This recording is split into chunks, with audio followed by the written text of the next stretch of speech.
வானொலியில் நீங்கள் கேட்டு மகிழ்ந்த தென்கட்சிக்கோ சுவாமிநாதன் அவர்களின் இந்த ஒரு தகவல் கதை தொகுப்பினை கேட்கலாம். எனக்கு அதிர்ஷ்டமே இல்லை சார் அப்படின்னார் ஒருத்தர். ஏன் அப்படி சொல்றீங்கன்னு கேட்டோம். வியாபாரம் பண்ணலாம்னு ஒரு கடை வச்சேன். வேண்டிய போட்டவங்க கூட என் கடையில் வந்து எதுவும் வாங்க மாட்டேங்கிறான். எல்லாரும் அடுத்த கடைக்கு தான் போகிறான் அப்படின்னு சொல்லி ரொம்ப அழுத்துக்கிட்டார். இதுக்கு போய் அதிர்ஷ்டம் இல்லைன்னு சொல்லாதீங்க. வாடிக்கையாளர்களை வந்து கவர்றது எப்படிங்கிறது உங்களுக்கு தெரியல, அதுதான் குறை அப்படின்னும். சார், உங்களுக்கு தெரிஞ்ச அந்த ரகசியத்தை எனக்கும் கொஞ்சம் சொல்லி கொடுங்களேன் அப்படின்னார். சரி, உங்கள் காதை இப்படி கொடுங்க அப்படின்னு சொல்லி அது சம்பந்தமாக பெரிய வல்லுநர்கள் சொல்லியிருக்கிற கருத்துக்களை அவர்கிட்ட சொல்ல ஆரம்பித்தோம். அதாவது, இந்த வாடிக்கையாளர்களை கவர்றதுக்கு வல்லுநர்கள் பல ஆலோசனைகளை ஏற்கனவே சொல்லி வச்சிருக்கிறாங்க. அது சம்பந்தமாக அனுபவப்பட்டவங்க, அதை தெரிஞ்சு வச்சுக்கணும். அதாவது, கடை வச்சிருக்கிறவங்க எல்லாரும் இதை கொஞ்சம் காதில் வாங்கி வச்சுக்கணும். எதை இப்போ சொல்ல போகிறத. எப்பவும் பணத்தை சம்பாதிக்கிறதுலேயே குறியாக இருக்கக்கூடாதான். அதை விட முக்கியமாக நீங்கள் சம்பாதிக்க வேண்டியது வாடிக்கையாளர்களுடைய மன நிறைவு. வர்றவங்க திருப்தியோடு போகணும், அது முக்கியம். அதில் கவனமாக இருக்கணும். கடைக்கு வர்ற ஒருத்தர் ஏதாவது ஒரு குறை சொல்கிறாருன்னு வச்சுங்க, அதை வந்து அலட்சியப்படுத்தக்கூடாது. ரொம்ப அக்கறையோடு அதை காது கொடுத்து கேட்கணும். அப்படியா சார், அதை நான் அவசியம் கவனிக்கிறேன் அப்படின்னு சொல்லணும். ஒருத்தர் வரார், சார் நேற்றுக்கு உங்கள் கடையில் இதை நான் வாங்கிட்டு போனேன், வீட்டில் இது வேணான்னு சொல்லிவிட்டாங்க, அது திருப்பி கொடுக்கறதுக்காக தான் வந்திருக்கிறேன் அப்படின்னு சொல்லி திருப்பி கொடுக்குறார். உடனே நீங்கள் வந்து முகம் சுளிக்கக்கூடாது, எரிச்சல் படக்கூடாது. வழக்கம் போல் நிதானமாக முகம் அலர்ச்சியோடு அதை திருப்பி வாங்கிக்கணும். இவ்வளவு ரூபாய்க்கு சாமான் வாங்கினா இந்த ஸ்பூன் அன்பளிப்பு, இப்படி ஏதாவது கொடுக்கலாம்.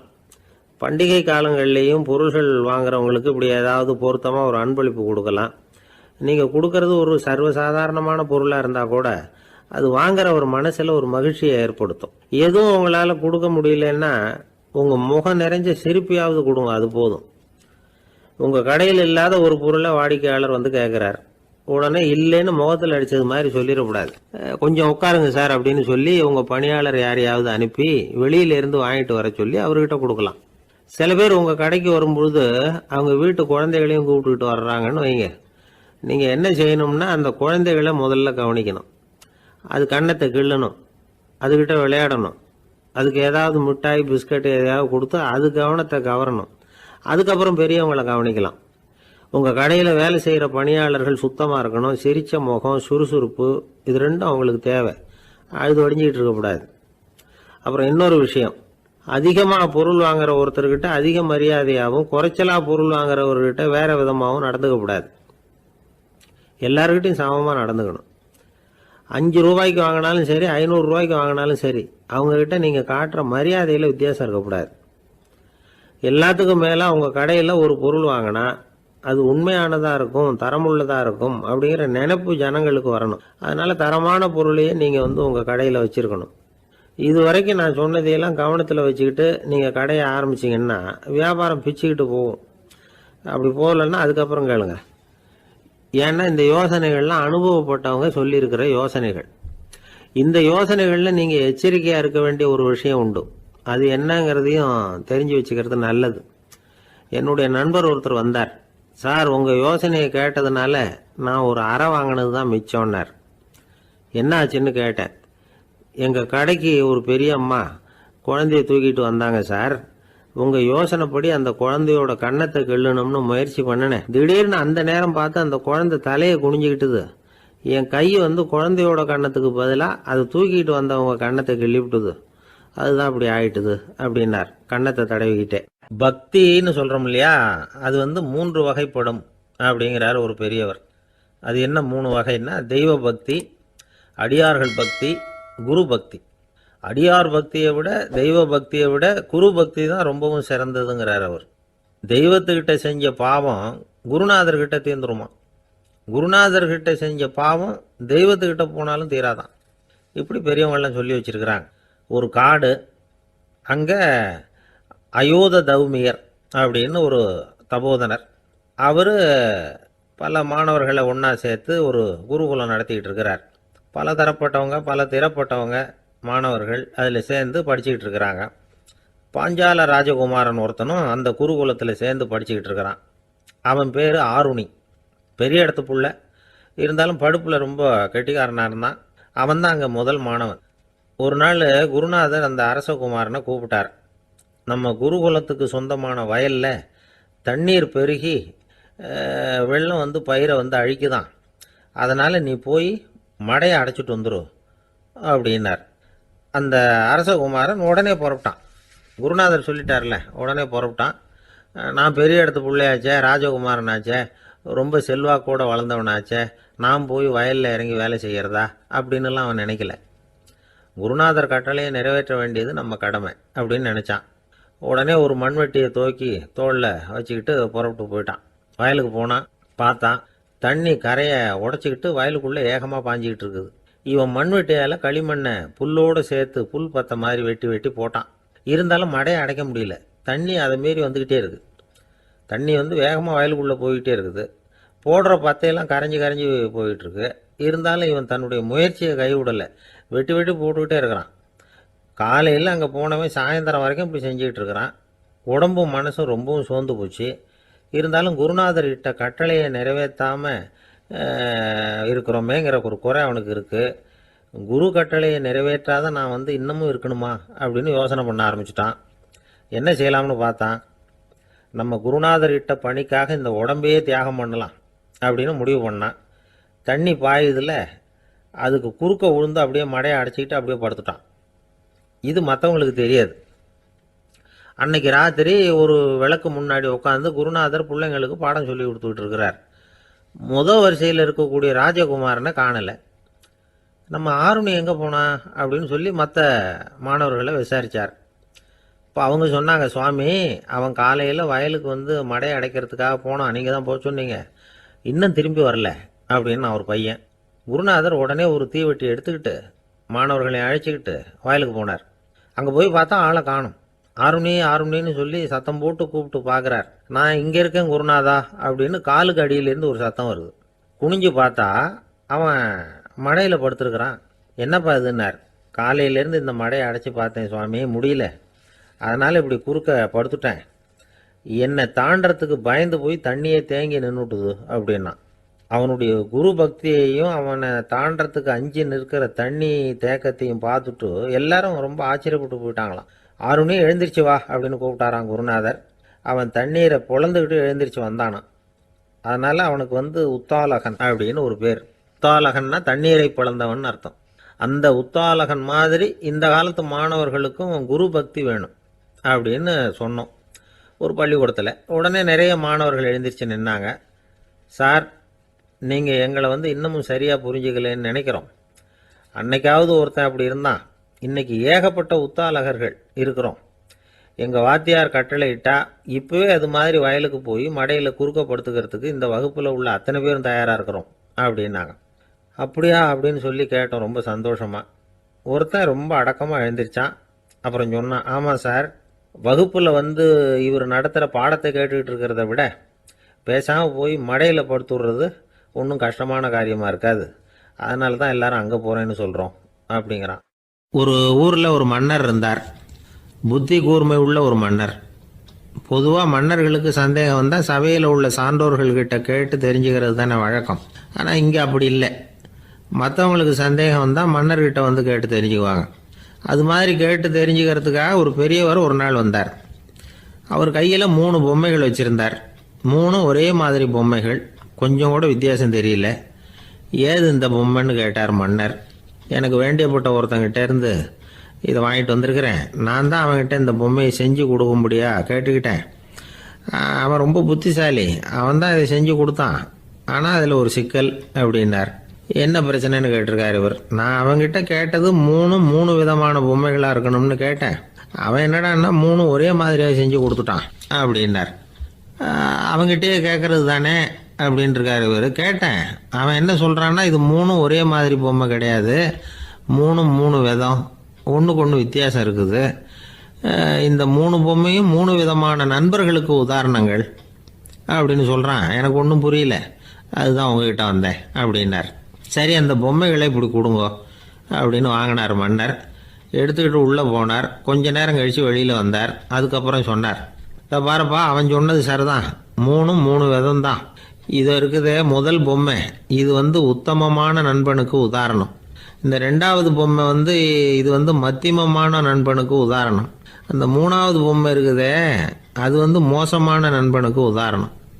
இதை செஞ்சவன் உண்மையிலேயே பெரிய அறிவாளி தான் அப்படின்னாராம். வந்தவருக்கு ஒன்றும் புரியல. பார்த்தா ஒன்றும் வித்தியாசம் தெரியலையே அப்படின்னு அவன் குழம்பி போய் நிற்கிறான். இப்போது அந்த மன்னர் விளக்கம் கொடுக்குறார். அந்த மூணு பொம்மையையும் எடுத்து முன்னாடி வச்சார். ஒரு மெல்லிய கம்பியை கையில் எடுத்தார். அந்த முதல் பொம்மை காதில் விட்டார். கொஞ்ச தூரம் உள்ளே போய் அப்படியே நின்றுட்டுது அந்த கம்பி. அப்புறம் ரெண்டாவது பொம்மை காதில் அந்த கம்பியை விட்டார். அந்த கம்பி என்னாச்சுன்னா அப்படியே அது வாய் வழியாக வெளில வந்தது. மூணாவது பொம்மை காதில் கம்பியை செலுத்தினார். அது நேராக இன்னொரு காது வழியாக வெளியில் வந்தது. இப்போ இந்த முதல் வகை இருக்குதே அது மாதிரியான நண்பர்கள் எப்படி தெரியுமா? நம்ம கஷ்டத்தை அவங்கக்கிட்ட சொன்னால் பேசாமல் கேட்டுக்குவாங்க. வெளியில் அதை யாருக்கிட்டையும் சொல்லிகிட்டு இருக்க மாட்டாங்க. வெளியில் தெரியாமல் நமக்கு உதவி பண்ணுவாங்க. செஞ்சுட்டு அதை நான் தான் செஞ்சேன்னு சொல்லிகிட்டு இருக்க மாட்டாங்க. அதுதான் கம்பி ஒரு காது வழியாக போய் உள்ளே நின்றுட்டுது. ரெண்டாவது பொம்மையில் கம்பி என்னாச்சு, ஒரு காது வழியாக போய் வாய் வழியாக வெளியில் வருது. இது மாதிரியான நண்பர்கள்கிட்ட நாம் கஷ்டத்தை சொன்னால் அதை அவங்க 4 பேர்கிட்ட போய் சொல்லி நமக்காக உதவி கேட்பாங்க. நமக்குன்னு கேட்டு வாங்கி அதை நம்மகிட்ட கொண்டுகிட்டு வந்து கொடுப்பாங்க. இவங்க மத்தியமமான நண்பர்கள். மூணாவது பொம்மையில் ஒரு காது வழியாக செலுத்துகிற கம்பி இன்னொரு காது வழியாக வெளியில் வந்துடுது. இது மாதிரியான நண்பர்கள்கிட்ட நம்ம கஷ்டத்தை சொன்னால் அவங்க காது கொடுத்து கேட்குறது மாதிரி நடிப்பாங்க. அப்படியே இன்னொரு காது வழியாக அதை வெளில விட்டுருவாங்க. அதை பற்றி கவலைப்பட மாட்டாங்க. இதுதான் இந்த பொம்மைகளுக்குள்ளே இருக்கிற வித்தியாசம் அப்படின்னு விளக்கம் கொடுத்தாராம் மன்னர். படிக்கிற பிள்ளைங்கள்லேயும் இது மாதிரி 3 வகை உண்டு. சில பேர் காதால் வாங்கி மனசில் வச்சுக்குவான். சில பேர் காதால் வாங்கி பேனாவால் எழுதி விடுவான். சில பேர் ஒரு காதால் வாங்கி இன்னொரு காதால் வெளியில் விட்டுருவான். ஒரு பையன் வகுப்பில் ஆசிரியர் பாடம் நடத்தும் பொழுது தலையை வேகமாக ஆட்டி ஆட்டி கேட்பானான். ஏன்டா இப்படி தலையை இப்படி ஆட்டுற அப்படின்னு கேட்டிருக்கான் பக்கத்தில் இருந்தவன். தலையை ஆட்டினா தாண்டா ஒரு காது வழியாக உள்ளே போகிறது இன்னொரு காது வழியாக வெளியில் வேகமாக வெளில போகும் அப்படின்னானா அந்த பையன். இந்த உலகத்தில் உண்மையாகவே வேதாந்தம் பேசுகிறவங்களும் உண்டு. உள்ளுக்குள்ளே வேறு மாதிரி இருந்துக்கிட்டு வெளியில் வேதாந்தம் பேசுகிறவங்களும் உண்டு. ஒரு ஆள் இருந்தார். அவரும் ஒரு கடை வச்சு வியாபாரம் பண்ணிக்கிட்டு இருந்தார். மகா கஞ்சன், யாருக்கும் எந்த உதவியும் செய்ய மாட்டார். எச்சில் கையென்ன ஈர கையை கூட உதற மாட்டார். அப்படிப்பட்ட மனுஷன். அந்த ஊருக்கு ஒரு முனிவர் வந்துக்கிட்டு இருந்தார். வருஷத்துக்கு ஒரு தடவை வருவார். ஒரு நாள் 2 நாள் இருப்பார், அப்புறம் போயிடுவார். அந்த முனிவர் வர்றப்போலாம் இந்த ஆள் எழுந்திரிச்சு ஓடி போய் அவரை வரவேற்பான். ரொம்ப பெரிய வேதாந்தி மாதிரி அவர்கிட்ட பேசிக்கிட்டு இருப்பான். காயமே இது பொய், வெறும் காற்றடைத்த பையும்மா, தர்மம் தலைகாக்கும்மா. பணம் என்ன சார் பணம், இன்னைக்கு ஒருத்தன் கையில் இருக்கும், நாளைக்கு ஒருத்தன் கையில் இருக்கும், எல்லாம் மாயம். எனக்கு தான் இன்னமும் இந்த சம்சார பந்தத்திலிருந்து விடுபடுறதுக்கு நேரம் வரலேம்மா. அந்த முனிவரும் இந்த ஆள் இப்படி சொல்கிறத கேட்ட உடனே, ஏப்பா அப்படி சொல்கிற, இப்போ கூட நீ சரின்னு சொல்லு, உனக்கு தீட்சை கொடுத்து இதிலேருந்து விடுபடுற ஞானத்தை போதிக்கிறேன் பார். உடனே அந்த ஆள் என்ன சொல்லுவான் தெரியுமா? ஐயோ சாமி, இப்போ அது எப்படிங்க முடியும்? பிள்ளைங்கள்லாம் சின்ன சிறுசுங்க, அதுகளுக்கெல்லாம் ஒரு கல்யாணம் காட்சின்னு செஞ்சு கடமையை முடிச்சுட்டா நீங்கள் சொல்கிறபடி செஞ்சு விடலாமா. சரி, இன்னும் முனிவர் போயிடுவார். அடுத்த வருஷம் வருவார். இவன் வழக்கம் போல் வேதாந்தம் பேசுவான். சரி தீட்சை கொடுக்குறேன் வா அம்பார். பேரம் பேத்தியை பார்க்கணும், கோர்ட்டில் கேஸ் ஒன்று இருக்குது, அது முடியணும் அப்படின்னு தயங்க ஆரம்பிச்சிருவான். எல்லாம் சொல்லுவான், ஆனால் குடிக்கிறதுக்கு தண்ணி கூட கொடுக்க மாட்டான். ரொம்ப வருஷம் கழித்து மறுபடியும் ஒரு நாள் அந்த ஊருக்கு முனிவர் வந்தார். இவன் கடைக்கும் வந்தார். அப்புறம் அங்கே கல்லாவில் நம்ம ஆள் இல்லை. அவன் புள்ள தான் உட்காந்துருக்கிறான். அப்பாவை போலவே புள்ளையும் எழுந்திரிச்சு ஓடியாந்து முனிவரை வரவேற்றான். அப்பா எங்கேன்னு விசாரித்தார் முனிவர். ஐயோ அதை ஏன் கேட்குறீங்க சாமி, உங்ககிட்ட தீட்சை வாங்கி இந்த சம்சார பந்தத்திலேருந்து விடுதலை பெறணும்னு சொல்லிக்கிட்டே இருப்பார். அது நிறைவேறாமலே போய் சேர்ந்துட்டார். போன மாதம் ஒரு நாள் திடீர்னு நெஞ்சு வலிக்குதுன்னார், அவ்வளோதான் போட்டுன்னு போயிட்டார் அப்படின்னு புலம்புனான் பையன். இதை கேட்டதும் முனிவர் சிரிச்சாரான். அவன் எங்கடா போவான், உன் அப்பா எங்கேயும் போகல, இதோ வாழை ஆட்டிக்கிட்டு உன் காலடியிலே இருந்துக்கிட்டு இருக்கான் பார் அப்படின்னு சொல்லி அங்கே நின்றுக்கிட்டு இருந்த ஒரு நாயை சுட்டி காட்டினாரான். என்ன சாமி சொல்கிறீங்க அப்படின்னு ஆச்சரியமாக கேட்டிருக்கான் பையன். உடனே முனிவர் அந்த நாயோட தலையில் ஒரு தட்டு தட்டி பேசுகிறா அப்படின்னாரான். உடனே அந்த நாய் வேதாந்தம் பேச ஆரம்பிச்சுட்டு தான். காயமே இது போய் வெறும் காற்றடைத்த பை அப்படின்னு தான். முனிவர் சொன்னார், அடே இப்போவும் ஒன்றும் கெட்டு போகல, நீ விரும்புனா சொல்லு, உனக்கு தீட்சை கொடுத்து என் பின்னாடியே அழைச்சிட்டு போயிடுறேன், அங்கே அழைச்சிட்டு போய் உனக்கு ஞானத்தை போதிக்கிறேன், வர்றியா அப்படின்னு கேட்டிருக்கார். உடனே அந்த நாய் சொல்லிச்சான், ஐயோ அதை ஏன் கேட்குறீங்க சாமி, நான் உண்ணாமல் தின்னாமல் ஏராளமான சொத்து சேர்த்து வச்சுட்டேன், என் பிள்ளைங்க அதோட பெருமை தெரியாமல் ராத்திரி நேரம்லாம் கதவை திறந்து போட்டுட்டு தூங்கிடுவாங்க. அதனால் இப்படி நாயாக பிறந்து ராத்திரி பகலாக சுற்றி சுற்றி வந்து காவல் காத்துக்கிட்டு கிடக்கிறேன். இப்போ எப்படி சாமி வர முடியும் அப்படின்னு கேட்டுதான். அறியாமையிலேயே சுகம் கண்டு இப்படி இருக்கிற ஆளுங்களுக்கு எப்படி விடுதலை கிடைக்கும், எப்போ விடுதலை கிடைக்கும் அப்படின்னு கேட்குறார் தசாவதானி திருக்குறள் பேர் ராமையா. அவர் கேட்குறது நியாயம் தானே. இந்த காலத்து பையன் ஒருத்தன் அப்பா கிட்ட சொன்னான், அப்பா இன்றைக்கி நான் 1 ரூபா மிச்சப்படுத்தி விட்டேன் அப்படின்னு. நானும் அப்படியா என்னடா பண்ணேன்னு கேட்டிருக்கார் அப்பா. டவுன் பஸ்ஸில் ஏறாமல் அது பின்னாடியே ஓடியாந்தேன், 1 ரூபா மிச்சம் தானே அப்படின்றான். அட பாவி, ஒரு ஆட்டோ பின்னாடி ஓடியாந்துருந்தா 10 ரூபா மிச்சமாயிருக்குமே, வேஸ்ட் பண்ணிட்டியே அப்படின்னாரான் அந்த அப்பா. ஒரு மாணவனை பார்த்தேன், என்ன தம்பி படிப்புலாம் எப்படி இருக்குது அப்படின்னு விசாரித்தேன். அவன் ரொம்ப அழுத்துக்கிட்டான். நான் நல்லா தான் சார் படிக்கிறேன், இருந்தாலும் புத்தியில் சரியாக ஏற மாட்டேங்குது சார் அப்படின்னா. சரி, இவனும் நம்ம ரகம்தான் அப்படின்னு சொல்லி முடிவு பண்ணிட்டோம். கல்வி கற்கக்கூடிய ஒரு மாணவன் சம்பந்தப்படுற புத்திகள் பல வகை. அதை பற்றி ஒரு பெரியவர் விளக்கி இருக்கிறார். மிருத்து புத்தின்னு ஒன்று இருக்குதான். மிருத்துன்னா மண். மண்ணால் வந்து செவுறு கட்டுறோம்ல, மண் சுவரில் வந்து ஆணி அடிக்கிறதும் சுலபம், அதை பிடுங்கி எடுக்கிறதும் சுலபம். அது மாதிரி சில பேர் குரு சொல்லி கொடுக்குறத சுலபமாக கேட்டு தெரிஞ்சு வச்சுக்குவாங்க, கொஞ்ச நேரத்தில் சுலபமாக மறந்தும் போயிடுவாங்க. இது மிருத்து புத்தின்னு பேர், மண் புத்தி. தாரு புத்தின்னு ஒன்று உண்டான். தாருன்னா மரம். அதில் பச்சை மரத்தில் வந்து ஆணி அடிக்கிறது சுலபம், ஆனால் அதை எடுக்கிறது கஷ்டம். அது மாதிரி ஆசிரியர்கிட்டேருந்து கேட்டதை கவனமாக மனசில் பதிய வச்சுக்கிட்டு அதை மறக்காமல் இருக்கிறது தாரு புத்தி. பட்டை மரமாக இருந்தால் அதில் ஆணி அடிக்கிறதும் கஷ்டம், அடிக்கிற ஆணியும் சீக்கிரம் நழுவிடும். அது மாதிரி கேட்குற விஷயம் மனசில் பதியறதும் கஷ்டம். அப்படியே பதிஞ்சாலும் அது நீடிச்சு இருக்கிறதும் கஷ்டம், கொஞ்ச காலத்தில் மறந்துடும். இன்னொரு வகை புத்தி ஒன்று உண்டு, அதுக்கு பேர் சிலா புத்தின்னு பேர். சிலான்னா கல். ஒரு கருங்கல்லில் 4 துளையை போட்டு ஒரு துளையில் வந்து உளியை வச்சு அடித்தா மற்ற துளை வழியாகவும் பிளந்து கல் 2 ஆகிடும். அது மாதிரி சந்தியான இடங்களில் குறிப்பாக ஒரு பொருளை சொன்னால் அதை வச்சுக்கிட்டு மற்றதையும் தெரிஞ்சுக்கிறது, அது சிலா புத்தின்னு பேர். வேணு புத்தின்னா என்ன தெரியுமா? வேணுன்னா மூங்கில். மூங்கில் கணுவில் ஒரு பக்கம் உளியை வச்சு அடித்தா 2 பக்கமும் பிளந்துடும். அது மாதிரி ஒரு செய்தியை கேட்டுக்கிட்டு இருக்கிறப்பவே அதோட முன்பின் தொடர்களையும் தெரிஞ்சுக்கணும், அது வேணு புத்தி. தைல புத்தின்னு ஒன்று உண்டு. தைலம்ங்கிறது எண்ணெய். தண்ணியில் ஒரு துளி எண்ணெயை விட்டால் அது தண்ணி பூரா பரவி போடுதில்ல, அது இப்படி பரவுறது மாதிரி ஆசிரியர் சுருக்கமாக ஒரு கருத்தை சொன்னால் அதை வச்சுக்கிட்டு பூரா விஷயங்களையும் தெரிஞ்சுக்கணும், அது தைல புத்தி. கற்பூர புத்தின்னு ஒன்று கேள்விப்பட்டிருக்கோம். அது எப்படின்னா, கற்பூரம் வந்து தீ பட்ட உடனே பிடிச்சிக்கும். ஆசிரியர் சொன்ன உடனே நுண்ணறிவோட பாடங்களை புரிஞ்சுக்கிறது இந்த வகை புத்தி. கரி புத்தின்னு ஒன்று. அது எப்படின்னா, கரியில் நெருப்பை வச்சு விசிறிய பிறகு அதுக்கப்புறம் அது கறி நெருப்பாகும். அது மாதிரி காலம்பரை சாயந்தர வேலைகளில் ஆசிரியர் வந்து பாடம் சொல்லி கொடுப்பார், அதை கொண்டு புரிஞ்சுக்கிறது இந்த வகை. கதலித்தண்டு புத்தின்னு ஒன்று சொல்லுவாங்க. கதலிங்கிறது வாழை மரம். வாழைத்தண்டில் தீ வைக்கிறது எவ்வளவு சிரமமோ அவ்வளவு சிரமத்தோடு கல்வி கற்கிறது கதலித்தண்டு புத்தி. இதை தவிர இன்னும் சில வகையான மாணவர்களை கூட அடையாளம் காட்டுறாங்க. ஆசிரியர் சொன்னதில் நல்லதை மட்டும் எடுத்துக்கிறவன் அன்னம். ஆசிரியர் கிடைச்ச இடத்துல பாடத்தை கேட்டுக்கிட்டு பிறகு தனியாக உட்காந்து சிந்திக்கிறவன் பசு. பசுமாடு அப்படி தானே, புல் கண்ட இடத்துல மேயும், அதுக்கப்புறம் நிதானமாக அசை போட்டுக்கும். ஆசிரியர் சொன்னதை தவிர வேறு எதையும் சொல்ல முடியாதவன் கிளி. பல இடங்களில் பாடங்கள் கேட்டு கடைசியில் ஒன்றும் புரியாமல் போகிறவன் ஆடு. ஆடு வந்து ஒரு செடியில் வயிறார மேயாது, ஒரே செடியில். இக்கரைக்கு அக்கறை பச்சைன்னா அங்கேயும் இங்கேயும் அலைஞ்சிக்கிட்டே இருக்கும். சில பேருக்கு எருமைன்னு பேர். எருமை வந்து எப்படின்னா, குளத்து நீரை கலக்கி தான் குடிக்கும். அது மாதிரி ஆசிரியர் வந்து மனசை நோக செய்து பயில்கிற மாணவர்கள்லாம் இந்த ரகம்.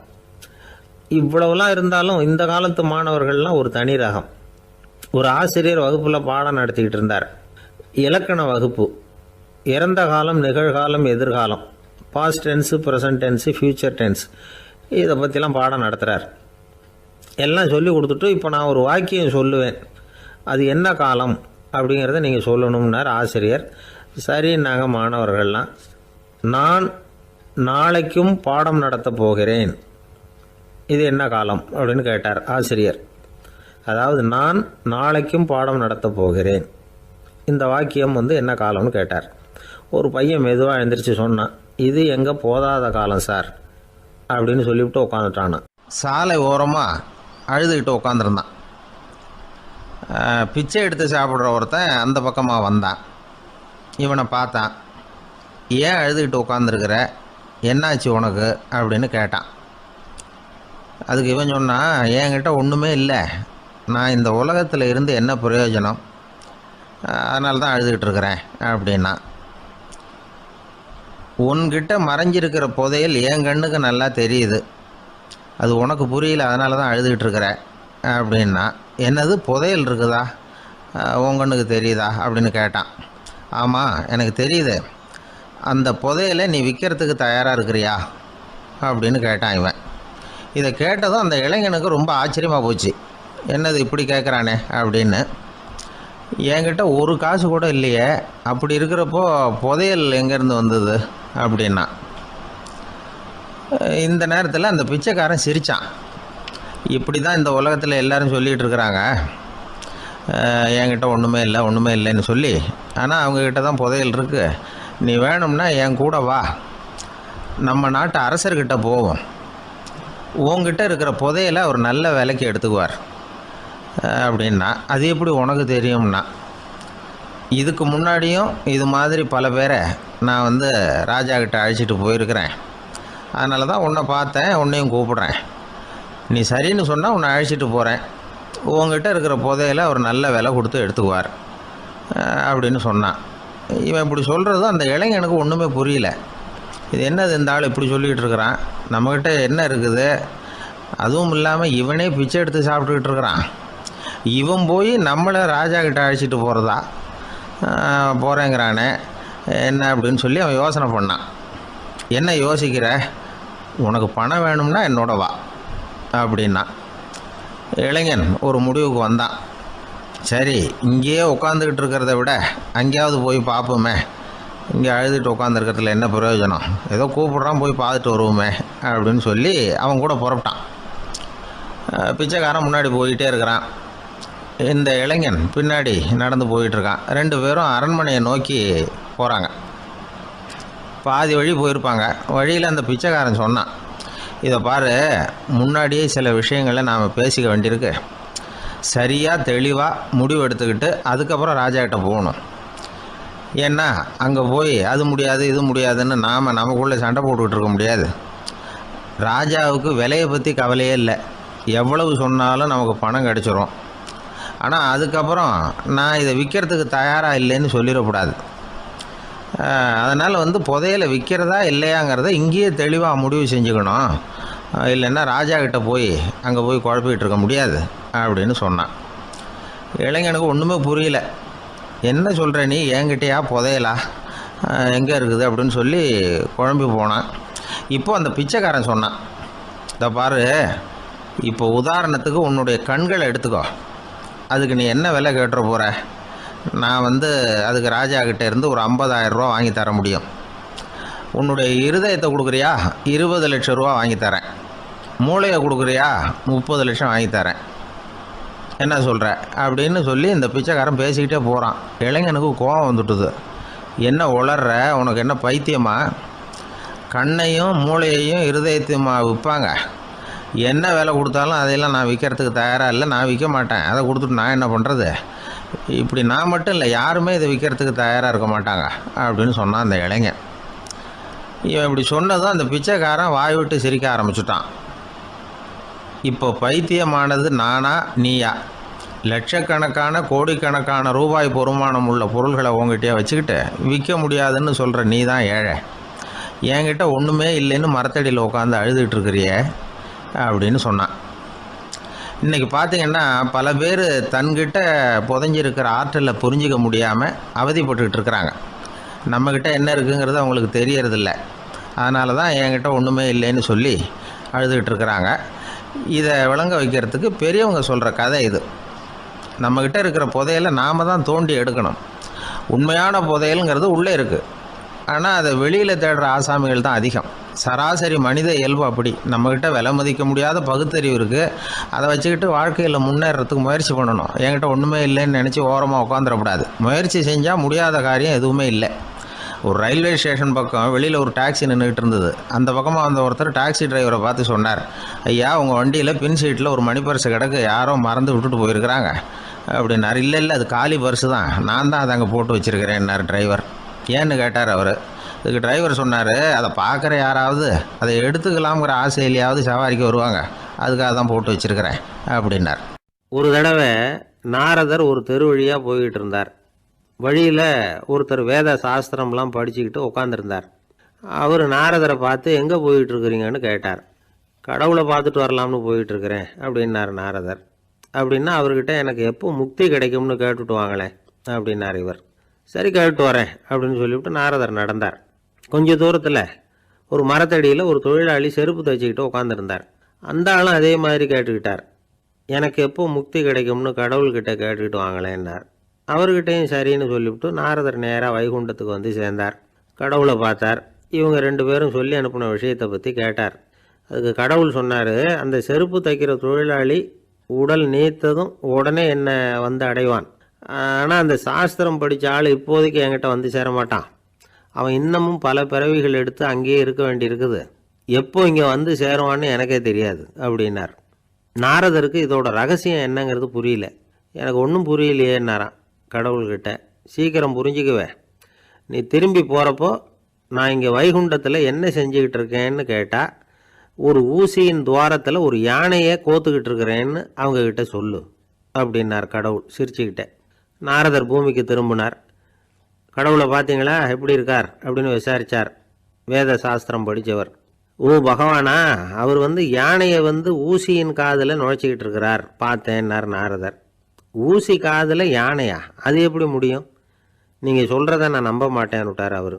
சரி, இந்த ஆளுக்கு இறைவன் பேரில் நம்பிக்கை இல்லை அப்படிங்கிறத நாரதர் புரிஞ்சுக்கிட்டார். அடுத்தபடியாக அந்த தொழிலாளி இருந்த இடத்துக்கு போனார். இறைவனை பார்த்தீங்களான்னு கேட்டார் அவர். பார்த்தேன், ஒரு ஊசி துவாரத்தில் யானையை கோத்துக்கிட்டு இருந்தார் அப்படின்னு சொல்லிவிட்டு நாரதர் அந்த ஆள் முகத்தை கவனித்தார். அந்த தொழிலாளி இதை கேட்டுட்டு கொஞ்சம் கூட ஆச்சரியப்படலை. அவரால் முடியாத காரியம் கூட உண்டானார். என்ன இப்படி சொல்கிற, ஊசியின் துவாரத்தில் யானையை கோக்க முடியும்னு நீ நம்புறியா அப்படின்னு கேட்டார் நாரதர். நிச்சயமாக நம்புகிறேன்னார் அவர். அது எப்படி அப்படின்னு கேட்டார் இவர். இதை பாருங்கள், நான் இந்த ஆலமரத்தடியில் தான் தினமும் உட்காந்துருக்கிறேன். தினமும் இந்த மரத்திலிருந்து எவ்வளவோ பழம் கீழே விழுது. இந்த பழத்தில் இருக்கிற ஒவ்வொரு விதையிலேயும் உள்ள ஒரு ஆலமரம் இருக்குது. ஒரு சின்ன விதைக்குள்ள ஒரு பெரிய ஆலமரம் இருக்க முடியுங்கிறப்ப ஊசி துவாரத்தில் கடவுள் யானையை நுழைய வச்சாருங்கிறத ஒத்துக்கிறதுல என்ன கஷ்டம் இருக்குது அப்படின்னு ரொம்ப சர்வசாதாரணமாக பதில் சொன்னாராம் அந்த தொழிலாளி. நாரதர் யோசனை பண்ணார். இந்த தொழிலாளி வேத சாஸ்திரங்களையெல்லாம் படிக்கலைன்னா கூட அறிவுபூர்வமாக சிந்திச்சு இறைவனை நம்புகிறான். அதனால தான் கடவுள் இந்த ஆளுக்கு சீக்கிரம் முக்தி கிடைக்கும்னு சொன்னார் அப்படிங்கிறத புரிஞ்சுக்கிட்டாராம். இந்த கதையில் வர்ற கடவுள், நாரதர், வைகுண்டம் இதெல்லாம் ஒரு பக்கம் இருக்கட்டும், ஒரு சின்ன விதைக்குள்ளே ஒரு பெரிய ஆலமரம் தூங்கிக்கிட்டு இருக்கு அப்படிங்கிற உண்மை, அந்தரத்தில் 1000 கிரகங்கள் சுற்றிக்கிட்டு இருக்குங்கிற உண்மை, இதெல்லாம் நாம் பார்த்துக்கிட்டு தானே இருக்கிறோம். இந்த உண்மைகள் அதிசயமாக நமக்கு தெரியறதுனால அதை நம்பாமல் இருந்துட முடியாது. இயற்கையை பரிபூர்ணமாக நம்புங்கள், அந்த நம்பிக்கையே நம்ம வாழ்க்கைக்கு ஆதாரம் அப்படிங்கிறத விளக்கறதுக்காக தான் இந்த கதை. இந்த காலத்தில் நம்ம பிள்ளைங்களுக்கெல்லாம் இது மாதிரி நம்பிக்கை அதிகமாகவே இருக்குது.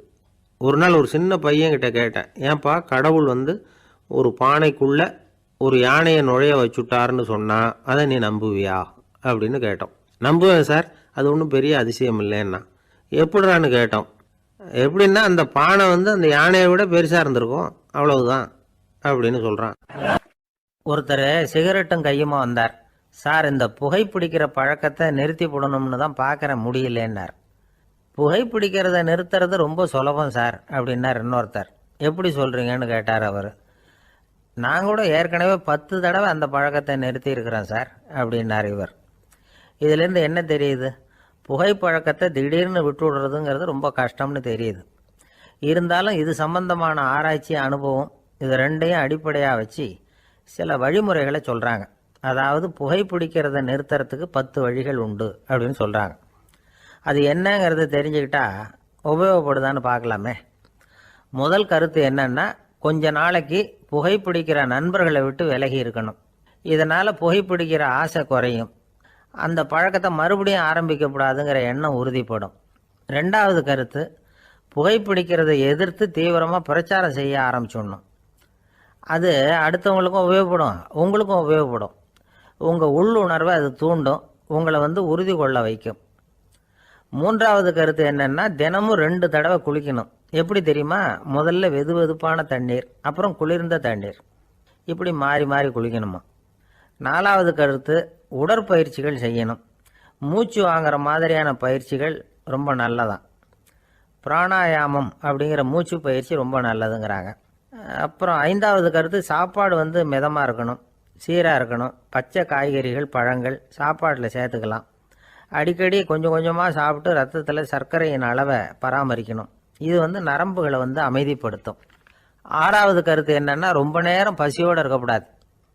புகைப்பிடிக்கிறத நிறுத்த முயற்சி செய்யும் பொழுது எடை குறைப்பு நடவடிக்கைகளை மேற்கொள்ளக்கூடாது. 7வது கருத்து, காப்பி, தேநீர், மதுபானம், அப்புறம் போதைப் பொருள்கள் கலந்த உணவுகள் இதெல்லாம் வேணாம். புகைப்பிடிக்கிறத அதெல்லாம் ஊக்கப்படுத்தும். கடுகு, மிளகு, அப்புறம் காரமான பொருள்களை தவிர்க்கணும். உப்பு அளவை குறைக்கணும். தினமும் 10 குவளை தண்ணீராவது குடிக்கணும். வெறும் தண்ணி புகைப்பிடிக்கிற ஆவலை தணிக்குதான். 8வது கருத்து, கையில் சிகரெட்டு, புகையில ஏதாவது இருந்தால் உடனே தூக்கி எறிஞ்சிருங்க. அது கையில் இருக்கிற வரைக்கும் புகைப்பிடிக்கிற ஆசை வந்துக்கிட்டே இருக்கும். 9வது கருத்து என்னென்னா, இறை நம்பிக்கை உள்ளவங்க புகைப்பிடிக்கிற எண்ணம் வர்றப்போவெல்லாம் பிரார்த்தனை செய்ய ஆரம்பிச்சுடலாம். 10வது கருத்து, உங்களுக்கு ரொம்பவும் வேண்டியவங்க யாரோ அவங்கக்கிட்ட எல்லாம் நீங்கள் புகைப்பிடிக்கிறத நிறுத்தி விட்டதா சொல்லிவிடுங்க. இந்த 10 வழிகளையும் கடைபிடிக்க ஆரம்பிச்சுட்டா புகைப்பிடிக்கும் பழக்கத்தை நிறுத்தி விடலாம் அப்படின்னு சொல்கிறாங்க அனுபவப்பட்டவங்க. முயற்சி பண்ணி பார்க்கலாம். ஒரு முக்கியமான இடத்துல நின்றுக்கிட்டு இருந்தார் ஒருத்தர். அங்கே இன்னொருத்தர், ஏன் சார் இந்த இடத்துல சிகரெட் பிடிக்கலாமா அப்படின்னு அனுமதி கேட்டார். இந்த இடத்துல சிகரெட் பிடிக்கக்கூடாதுங்க அப்படின்னாரு இவர். நீங்கள் இப்படி சொல்கிறீங்க, ஆனால் இந்த இடத்துல கீழே நிறைய சிகரெட் துண்டுகள் கிடக்குதே, அவங்கெல்லாம் யார்? அவங்கெல்லாம் உங்கள் மாதிரி என்கிட்ட அனுமதி கேட்காதவங்க அப்படின்னாராம் இவர். ஒரு நாள் ஒரு தகப்பனார் தன்னுடைய பிள்ளைய அழைச்சிட்டு வந்தார். சார், இவன் சரியாக படிக்க மாட்டேங்கிறான், பெரியவங்களை மதிக்க மாட்டேங்கிறான், நீங்கள் கொஞ்ச நாள் இவனுக்கு குருவாக இருந்து நல்ல விஷயங்களை சொல்லி கொடுத்தா தேவையில்லைன்னார். பெரியவங்களையே மதிக்காதவன் எப்படி என்ன மதிக்க போகிறான் அப்படிங்கிறது நமக்கு யோசனை வரும் இல்லையா? வேணாங்க, என்னை விட்டுருங்க அப்படின்னோம். அவர் விட மாட்டேன்னு விட்டார். இல்லைன்னா அவரே சிஷ்யன் ஆகிடுவார் போல இருந்தது. சரி, வேறு வழி இல்லாமல் அந்த பையனையே என்னுடைய சீடனை ஏற்றுக்கிட்டு உபதேசமெல்லாம் பண்ண ஆரம்பித்தோம். அதாவது குரு பக்தின்னா அது எப்படி இருக்கணுங்கிறத பற்றி சொல்லி கொடுத்தோம் அவனுக்கு. சதமகர் அப்படின்னு ஒரு குரு இருந்தார். அவருக்கு ஒரு சீடர். அவன் பேர் துளசி சைதன்யன், நைஷ்டிக பிரம்மச்சாரி. தன்னுடைய குருவுக்கு எந்த நேரத்தில் எது தேவைங்கிறத புரிஞ்சுக்கிட்டு சேவை செய்கிறவன். ஆனால் இவனை பற்றி மற்ற சீடர்களுக்கு பொறாமை வந்துட்டுது. இவன் மட்டும் இப்படி இருக்கானேன்னு உடனே குருக்கிட்ட போய் கோல் மூட்டினாங்க. அவன் சரியில்லை, அவன் நடந்துக்கிறது சரியில்லை, அப்படி இப்படின்னு எதையாவது சொல்லி. இருந்தாலும் இதையெல்லாம் அந்த குரு நம்பலை. அவருக்கு தெரியும் யார் யார் எப்படின்னு. துளசி சைதன்யன் பெருமையை மற்ற சீடர்களுக்கு உணர்த்தணும் அப்படின்னு நினைச்சார். அதுக்கு ஒரு வழி பண்ணார். ஒரு நாள் சீடர்களை எல்லாம் கூப்பிட்டுக்கிட்டு ஒரு காட்டு வழியாக போய்கிட்டு இருந்தார். அங்கே ஒரு பெரிய மலை அருவி கொட்டிக்கிட்டு இருந்தது.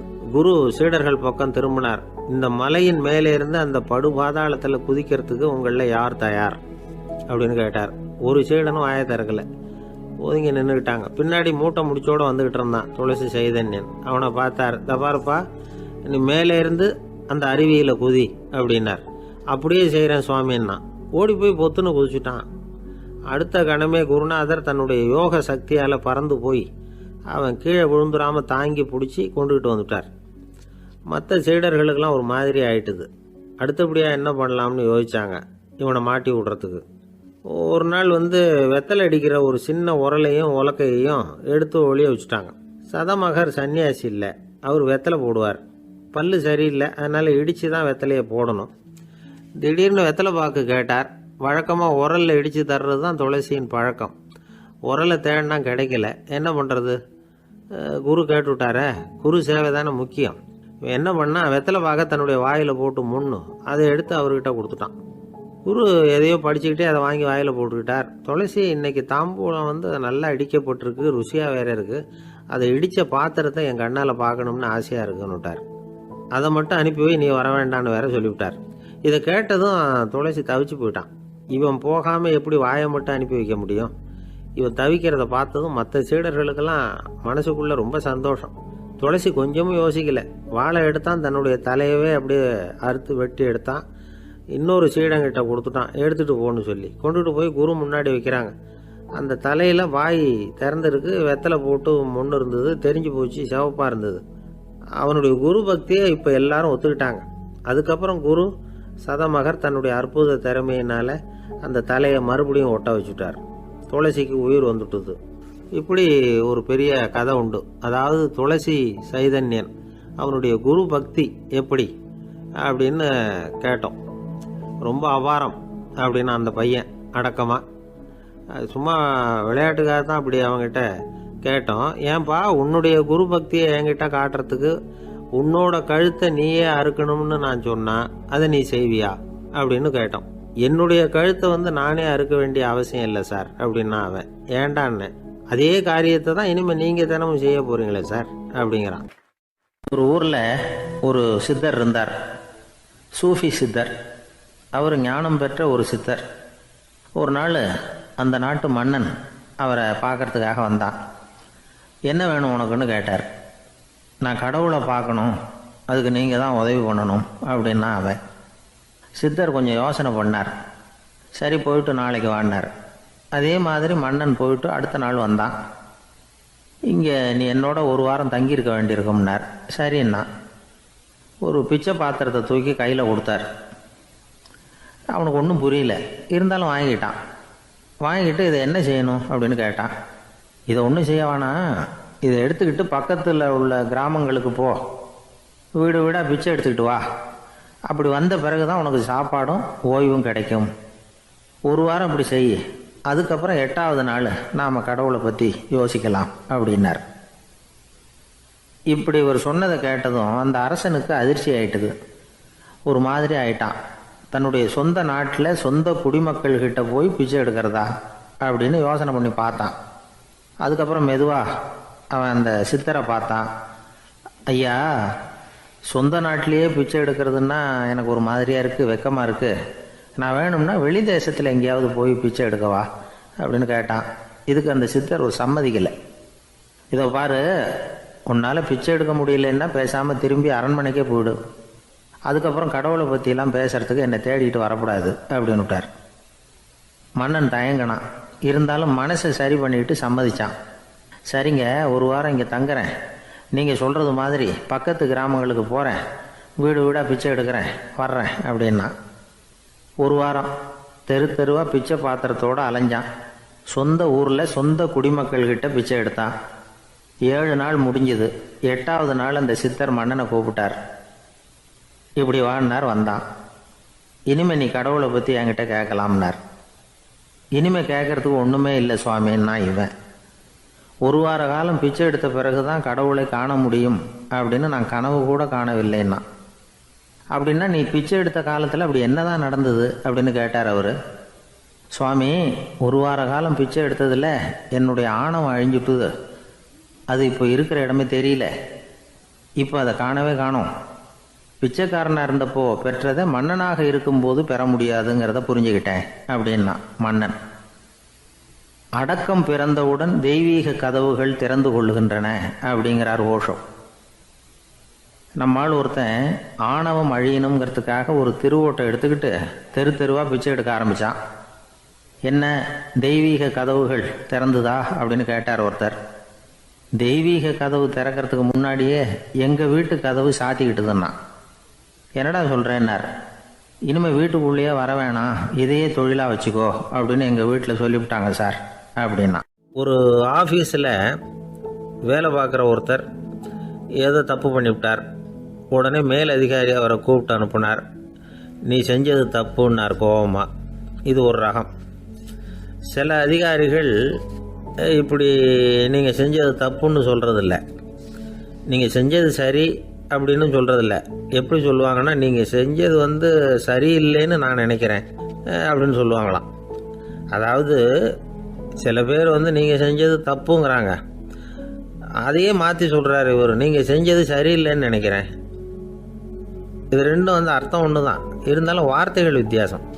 நிர்வாக திறமை இல்லாத ஒரு அதிகாரி யூ ஆர் ராங் அப்படின்னு சொல்லுவாராம். நிர்வாக திறமை உள்ள அதிகாரியாக இருந்தால் அதையே கொஞ்சம் மாற்றி I think you are not correct அப்படின்பாரான். இதுதான் வித்தியாசம். இருந்தாலும் வார்த்தைகளை உபயோகப்படுத்துகிற விதத்தை வச்சு தான் வேலை நல்லா நடக்கிறதும் நடக்காததும் இருக்குது. விவரம் தெரிஞ்சவங்க என்ன சொல்கிறாங்க தெரியுமா? Be a leader not a boss அப்படிங்கிறாங்க. ஒரு லீடராக இரு, பாஸாக இருக்காதே அப்படிங்கிறாங்க.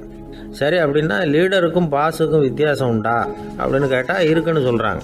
லீடருங்கிறவர் வேறு, பாஸுங்கிறவர் வேறு. ஒரு லீடர் எப்படி நடந்துக்குவார், ஒரு பாஸ் எப்படி நடந்துக்குவார், இதை முதல்ல நாம் தெரிஞ்சுக்கணும். அவங்க எப்படி நடந்துக்குவாங்க அப்படிங்கிறதுக்கு சில விவரங்கள் இருக்குது. அதை கேட்டோம்னா நாம் புரிஞ்சுக்கலாம் அதை. அதாவது பாஸுங்கிறவர் விரட்டிக்கிட்டே இருப்பார், லீடருங்கிறவர் ஊக்கப்படுத்திக்கிட்டே இருப்பார்.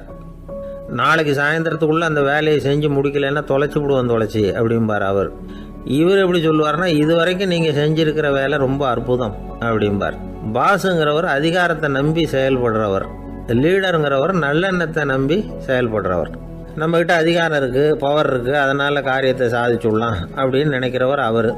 மற்றவங்க கிட்ட ஒரு நல்ல அபிப்பிராயத்தை சம்பாதிச்சுக்கிட்டு அது மூலமாக காரியங்களை சாதிக்கிறவர் இவர். பாஸுங்கிறவர் பயத்தை உண்டு பண்ணுவார், லீடருங்கிறவர் அன்பை பரவ செய்வார். அது செய்யலைன்னா ஆடிட்டில் தகராறாயிடும், இது செய்யலைன்னா இன்க்ரிமெண்ட்டு கட் ஆகிடும், இப்படி ஏதாவது சொல்லி பயமுறுத்திக்கிட்டே இருப்பார் அவர். இவர் அப்படி இல்லை. உடம்பு இப்படி இருக்குது, வீட்டில் எல்லோரும் சௌக்கியமாக இருக்கிறாங்களா, ஆஃபீஸில் எல்லாம் வசதியாக இருக்குதா, நான் ஏதாவது உதவி செய்யணுமா அப்படின்னு அன்புக்கு முக்கியத்துவம் கொடுப்பார். பாஸுங்கிறவர் எதுக்கு எடுத்தாலும் நான் சொல்லிகிட்டு இருப்பார், லீடருங்கிறவர் நாமன்னு சொல்லிகிட்டு இருப்பார். பாஸுங்கிறவர் தப்புக்கு காரணம் யாருன்னு பார்ப்பார், லீடருங்கிறவர் தப்பு என்னன்னு பார்ப்பார். இதுதான் ரெண்டு பேருக்கு வித்தியாசம். The boss shows who is wrong, the leader shows what is wrong அப்படின்னு சொல்லுவாங்க. இந்த காரியம் எப்படி செய்யப்பட்டிருக்கு அப்படின்னு தெரிஞ்சுக்கிறவர் பாஸ். இந்த காரியத்தை எப்படி செய்யணும்னு செஞ்சு காட்டுறவர் லீடர். பாஸுங்கிறவர் பணியாளர்களை திட்டுவார், லீடர் மரியாதைக்குரியவராக நடத்துவார், அதுக்குரியவராக அவர் நடந்துக்குவார். செய்கிற வேலையை ஒரு சுமையாக நினைக்க வைக்கிறவர் பாஸ், செய்கிற வேலையை ஒரு சந்தோஷமாக ஆக்கிறவர் லீடர். ஒரு முதலாளியாக இருக்கிறவர் அல்லது ஒரு நிர்வாகியாக இருக்கிறவர் இது மாதிரியான நுணுக்கங்களையெல்லாம் தெரிஞ்சு வச்சுக்கிறது நல்லது. ஒரு பாஸ் இருக்கார், அவர் ஒரு நாள் ரொம்ப பெருமையாக தன்னோட ஆஃபீஸை பற்றி பேசிக்கிட்டு இருந்தார். எனக்கு கீழே 200 பேர் வேலை செய்கிறாங்க சார், நான் ஒரு கோடு கிழிச்சா அவங்க அதை தாண்டாத அளவுக்கு நான் நடந்துக்கிறேன் சார் அப்படின்னார் அவர். அது எப்படி முடியுது உங்களால் அப்படின்னு கேட்டோம். நான் கோடே கிழிக்கிறதில்ல சார் அப்படின்னார்.